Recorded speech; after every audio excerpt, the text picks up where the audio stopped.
खोजी। Kids Learning। यकीनन आप इंतजार में होंगे कि आपका खोजी इस बार इतने दिन तक कहाँ रह गया। मैं आपके लिए ढूंढने गया था खुशी, और मुझे पता चला खुशी कहाँ रहती है। वो दिसंबर का एक दिन था। आसमान पर बादल नजर आ रहे थे और दरख्तों पर चिड़ियां फुदक रही थीं। खुशी धीरे धीरे चलती एक जगह से गुजर रही थी कि अचानक उसे किसी ने आवाज दी। उसने घूम कर देखा तो उसे अपनी पुरानी सहेली हमदर्दी आती नजर आई। खुशी रुक गई। हमदर्दी ने करीब आकर सलाम किया और खुशी से मिली। दोनों की बहुत अरसे बाद मुलाकात हुई थी। वो बहुत खुश थीं क्योंकि दोनों एक ही सिमत में जा रही थीं, इसलिए वो बातें करते हुए चलने लगी। बातों के दरमियान हमदर्दी ने पूछा, तुम कहाँ जा रही हो? मैं अपने घर जा रही हूँ, खुशी ने कहा। अच्छा, तुम्हारा घर यकीनन किसी शानदार इलाके में होगा, हमदर्दी ने कहा। तुमने ऐसा क्यों सोचा है? खुशी ने पूछा। इसलिए कि तुम खुशी हो। खुशियां अमूमन ऐसे घरों में ही पाई जाती हैं। मेरा ख्याल है तुम उस मुल्क की सबसे अमीर आदमी की हवेली में या सबसे बड़े ओहदेदार के बंगले में रहती होगी, हमदर्दी बोली। ये सुनकर खुशी को हंसी आ गई और वो बोली, चलो आज का दिन तुम मेरे साथ गुजारो, मैं तुम्हें दिखाती हूँ कि मैं कहाँ रहती हूँ। दोनों चलती रहीं और शहर जा पहुंची, जहां आलीशान घर, बड़ी बड़ी इमारतें और कुशादा सड़कें थीं। वो सड़कों के किनारे चली जा रही थी कि उन्हें एक शानदार महल नजर आया। उसके गिर्द बहुत बड़ा बाग था जिसमें पेड़ पौधे लगे थे और क्यारियों में फूल खिल रहे थे। हमदर्दी बोली, लो तुम्हारा घर आ गया। खुशी ने मुस्कुराकर उसे देखा और बोली, ये मेरा घर नहीं बल्कि हाकिम वक्त का महल है। मुझे लगता है कि तुम्हारा ज्यादा वक्त यहीं गुजरता होगा, हमदर्दी ने कहा। नहीं नहीं, बिल्कुल नहीं, मुझे यहाँ आए हफ्तों गुजर जाते हैं। खैर आओ, मैं तुम्हें अंदर की सैर करवाती हूँ, खुशी बोली और आगे बढ़ी। हमदर्दी उसके साथ थी, मगर जब उसने महल के बड़े से फाटक पर बड़ी बड़ी मूंछों वाले दराज कामत पहरेदारों को बंदूकें संभाले चौकस खड़े देखा तो वो डर कर रुक गई। डरो मत, वो हमें नहीं देख सकते, खुशी बोली। ये कहकर वो हमदर्दी का हाथ पकड़े आसानी से फाटक से गुजर गई। दोनों बाग से गुजरकर इमारत में दाखिल हुई। खुशी उसे अपने कमरे के दरवाजे पर ले गई।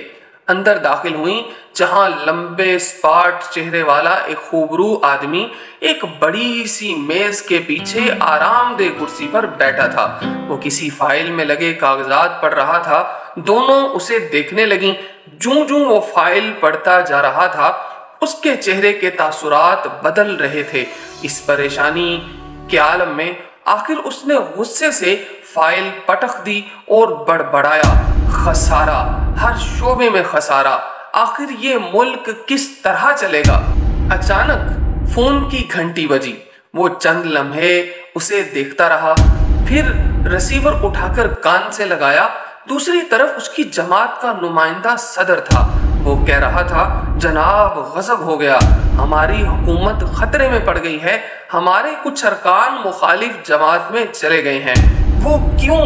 हाकिम वक्त गुस्से से धाड़ा, इसलिए कि आपने इन्हें पार्टी में शामिल करते वक्त जो वादे किए थे वो पूरे नहीं किए। अच्छा, तुम उन लोटों की बात कर रहे हो? मुझे उनकी कोई परवाह नहीं जी, वो लोटे हैं, मगर हमने उनकी मदद से हुकूमत बनाई है।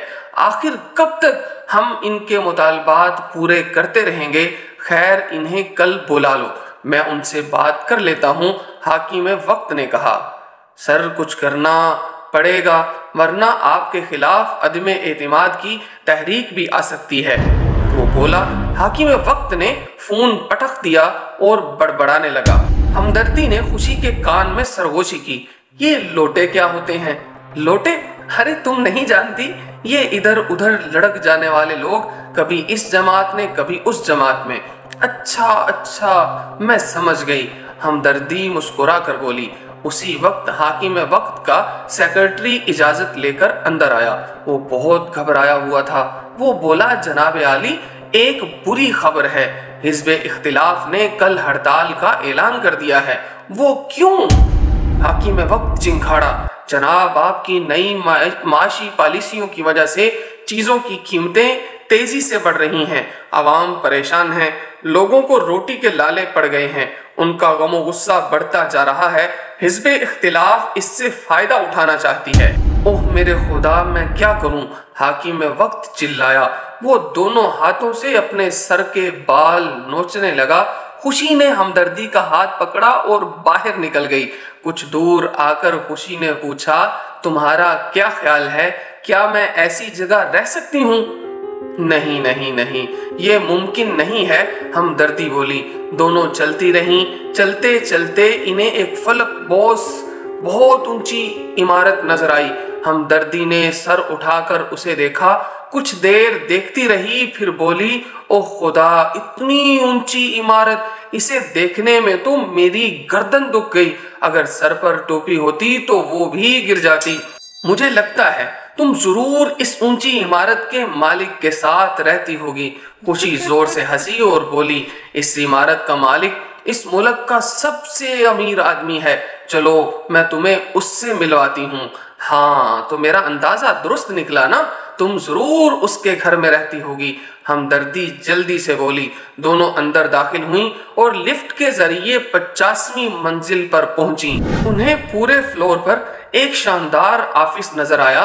वो अंदर दाखिल हुई। एक खूब आलीशान कमरे में आबनूस की महंगी तरीन लकड़ी से बनी मेज के पीछे एक मोटा सा आदमी बैठा था। उसकी नजरें दीवार पर जमी थीं, जहां लगी एलसीडी पर खबरें आ रही थीं। न्यूज कास्टर कह रहा था, हुकूमत ने नए साल की कपास पॉलिसी का ऐलान कर दिया है। कपास की बरामदात पर टैक्स दुगना कर दिया है। ओह, ये क्या कह रहा है? अमीर आदमी बड़बड़ाया। न्यूज कास्टर तफसील बता रहा था। वो गौर से सुनता रहा, फिर लैपटॉप पर काम करने लगा। उसकी उंगलियां तेजी से चल रही थीं।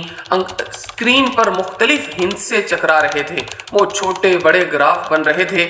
आखिर एक ग्राफ नमूदार हुआ। आखिरी हिंसे देखकर वो चिल्लाया, वेरी बिग लॉस, और लैपटॉप को पीछे धकेलकर अपना सर पकड़ लिया। कुछ देर वो यूं ही बैठा रहा, फिर फोन उठाकर अपनी बेगम का नंबर मिलाने लगा।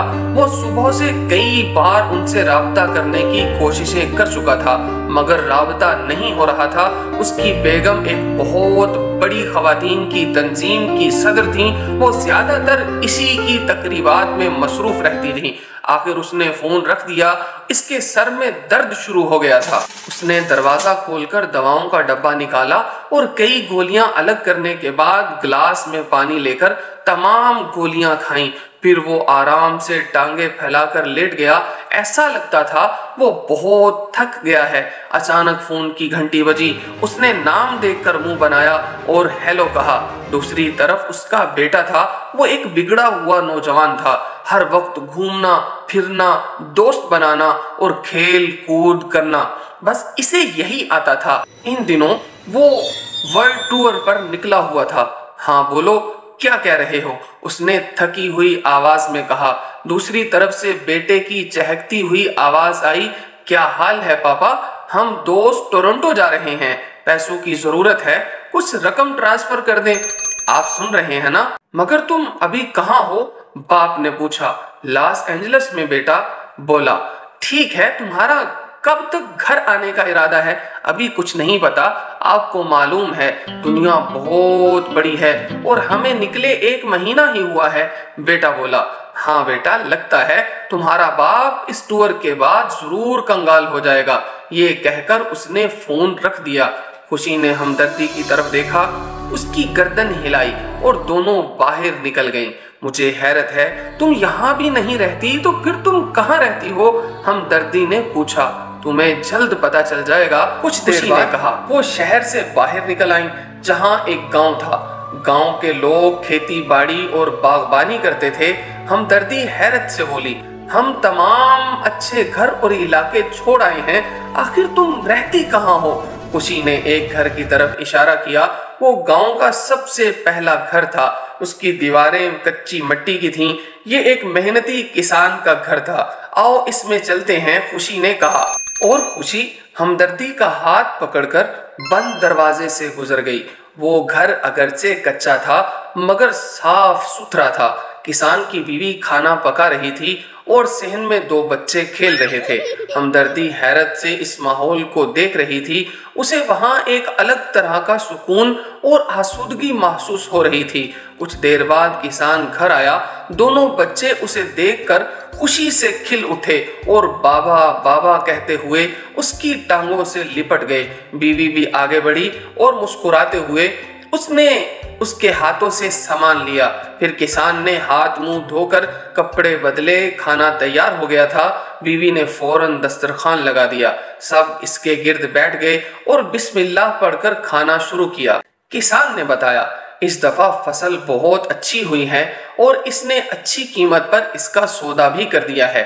اس خوشی میں وہ مٹھائی لے کر آیا تھا۔ وہ کہہ رہا تھا، ایک دو فصلیں اور اچھی ہو جائیں تو ہم گھر پکا بنوا لیں گے۔ کھانے کے بعد سب نے مٹھائی کھائی۔ سب خوش تھے۔ کسان خوشحال ہو رہا تھا۔ اس کی بیوی ہنسمکھ اور محبت کرنے والی تھی اور بچے صحت مند اور فرما بردار تھے۔ ان کے چہرے خوشی سے دمک رہے تھے۔ ہمدردی غور سے انہیں دیکھ رہی تھی۔ پھر اس نے کچھ سوچ کر گردن ہلائی اور خوشی کی طرف دیکھتے ہوئے بولی، میں سمجھ گئی، تم کہاں رہتی ہو؟ تم وہیں رہتی ہو جہاں خوف خدا، پیار، قناعت اور سکون ہو۔ اکثر امراء اور بڑے عہدیداروں کے ہاں یہ چیزیں مفقود ہوتی ہیں۔ دولت اور عہدہ انسانوں کو ظاہری عیش و آرام تو مہیا کر دیتے ہیں لیکن ان کا سکون غارت ہو جاتا ہے۔ یہ کہہ کر ہمدردی نے خوشی کو خدا حافظ کہا اور وہاں سے رخصت ہو گئی۔ تو پیارے بچوں، اب خوشی بھی کسی نئے گھر کی تلاش میں ہے جہاں خوف خدا ہو، پیار و محبت ہو، قناعت اور سکون ہو۔ اب ایسا گھر آپ بنا سکتے ہیں تو جلدی بنائیے، خوشی آپ کے گھر آئے گی، نہیں تو کھوجی اسے آپ کے گھر کا پتہ ضرور بتا دے گا۔ تو کھوجی کے انتظار میں رہیے۔ نئی کھوج کے ساتھ، نئی کہانی کے ساتھ میں پھر آپ کی خدمت میں حاضر ہوں گا۔ ابھی کے لیے اجازت دیجیے۔ اللہ حافظ۔ Koji. Kids Learning.